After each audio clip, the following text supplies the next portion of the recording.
Thank you so much, Nicole, for being here with us today on the Three Success Secrets video series. I'm so delighted to see you again, first and foremost, and secondly, to have you be a featured guest on this video series. I love for the group watching and listening to get to know you a little bit better as well. Could you introduce yourself and your work to those watching?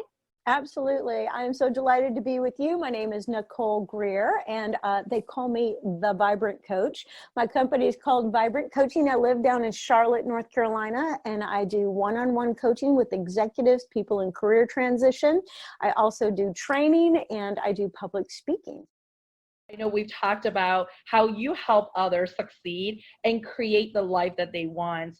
And I know you're going to be sharing your three success secrets momentarily. Yet, is there anything personally by way of application or reflections that you have that you like to share with the audience as you present and share out your three success secrets? Absolutely. So go back to about 2006, and I am at home. I have just put two children on the bus. It's the first day both children get on the bus, and I find out that I am bored and I don't know what I really want because I've been dedicating my entire life to two small children. So I got a hold of a book called The Path, and I started reading it. And I have taken principles from that book and then many, many other books I have read since then, and then doing my own work of coaching. And I have a little recipe for people to follow because I have achieved what I really want. So I am now performing on stage, giving speeches. I have a TEDx talk with over 400,000 views, and writing and publishing and doing all sorts of things. And I want people to be able to figure out what they want and take the steps to do it. So I practiced what I preach. Absolutely. And I love this topic being that I myself was on a similar journey about 2 years ago.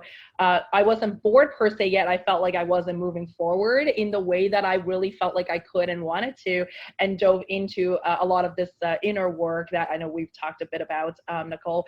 And so I'm super eager to have our audience hear how you did go ahead and create the life that you had imagined and wanted and now really cherish and thrive in. So let's hear secret number one. All right, secret number one is you have to think about how you're thinking.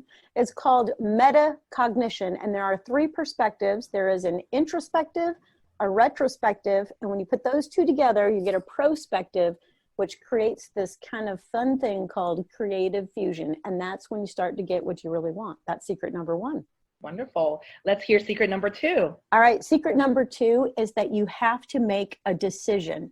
Problem with our world today is that we have so many stinking options. There are so many things that we could do, so many choices out there, but we've got to wake up and get an awareness and become accountable for the thing that we say that we really want. So people have four different boxes they fall into. One is they fall into this place where they're unaware of what they want. They stay kind of in this fuzzy place and they just let each day unfold and they live like a groundhog day.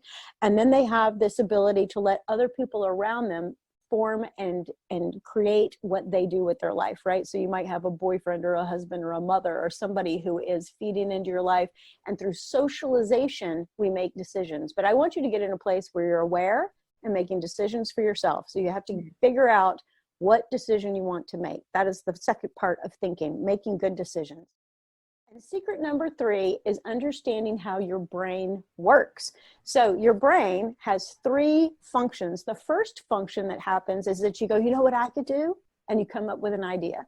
Now, the minute you come up with that idea, the second part of your brain kicks in and you start to see all the obstacles that would get in the way of what you really want. Now, most people stop right there. They feel defeated. This will never happen. It seems too hard. But actually, that second part of your brain is showing you the places where you need to take action. So the third part of the brain looks at the obstacles and puts a strategy in place to overcome the obstacle. But we often don't go to the third part of the brain. Sometimes it's hard to have that metacognition be self-driven, right? It's hard to see your own blind spots, or it's hard to see perhaps very strategically inside our own noggins. What's something that's very tangible and actionable someone can do if they're hearing this concept for the very first time and want to dive further in? Ask yourself this. Imagine that it is 3 years from today and that you are very, very happy with the quality of your life. I want you to tell me about your ideal day. And I want you to introduce yourself to your future self. What is your vocation?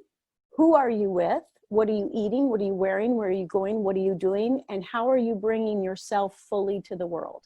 I want you to get a whole image of what that is. And that is what I call meeting your future self. Now, once you meet your future self and you figure out your ideal, you want to turn around and look back to the present where you are sitting there thinking up this future self. Now, if I look back to the present, I'm going to have a retrospective, but do not miss this, that retrospective is happening in the future. So we're making a memory of the future. You know, so if you met Nicole Greer's future self, she is in New York City. She's in a green silk dress made by Calvin Klein. She has on great looking shoes, and she's giving a speech in Radio City Music Hall to a whole bunch of people. Now, is it okay with you if I dream this up? Right? See, here's the thing, is that, you know, people are going to be okay with you dreaming up this future, but they want to make you, they want you to make it work, right? They want to say, how are you going to make that work, Nicole? Yeah. Well, if I look back to the present, what are the things I have to do to get myself there? Well, I need to write the book. I need to buy the dress. I need to promote the book. I've got a lot of things I need to start doing. Now that I know that what I want, and I know what it's going to take to get there, I start putting those two together. And that's where we start to create the future that we imagine. I love that there's a lot of focus on choice there, right? It is your choice. It is your design 100%. And your choice to design that future state. I do have a question about circumstances and how to think through circumstances. How would you encourage someone who right now is perhaps dealing with circumstances that are unexpected, that are very challenging, and even that thought of the future state might be seemingly impossible or very far-fetched?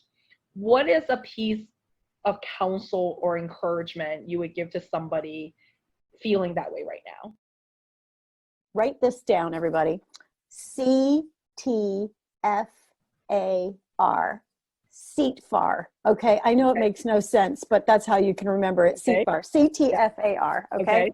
So here's the deal about thinking is I want you to write down your circumstances that you mentioned. I want you to write them down, but you have to write them down completely factual. No judgment, no refusal. Try not to have that blind spot you mentioned. Like, here's exactly what's going on in my world, and here's the truth. So you write that down. Now, once you look at your circumstances, you're going to have a thought. Right after you look at your circumstances, there's this thought that keeps happening in your brain. They say in your brain that these things called dendrites come together and lock and create a neural passageway. Now, if we are in a sad, mad, unhappy, depressed state, something weird, bad is happening, my circumstances are bad, I'm not denying the fact that your circumstances may be bad, but you've got some thought that's locked in that is locking you in. So for example, I have a client. She has a business, and in this business, she has lots of thoughts that keep her held back from her potential, right? Now, she practices in a business that many other people practice in, but they are hugely successful. What's the difference in these two people? What they think about their circumstances, right? So her thought is, people are hard to deal with. Okay, now, are people hard to deal with?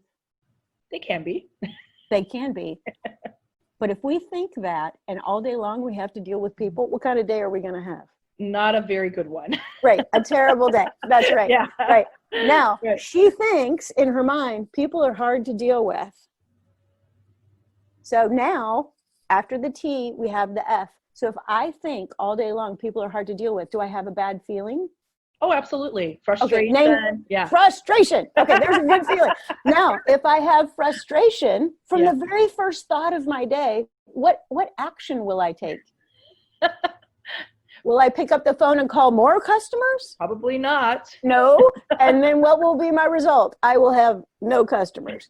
Okay? So that's the quality of her thinking. Okay, now, same scenario, but I think, I'm good at changing people's attitudes. I'm good at bringing people up the feeling scale. I am good at providing quality customer service. I am good at making people feel good. I am great at building rapport. These are all the thoughts I can have. If I think all those thoughts, then I have a feeling of optimism. I have a feeling of joy, excitement. Now I take action. I pick up the phone. I call a client. I get a result. But there is a big part of the way you think that affects things.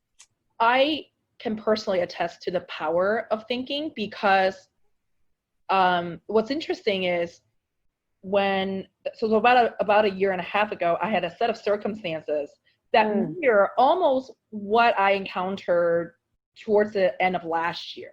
Ooh. And so certain things emerged personally and professionally, and yet I had completely different attitudes. It was wild. The outcomes and the progress and the results, 180-degree difference.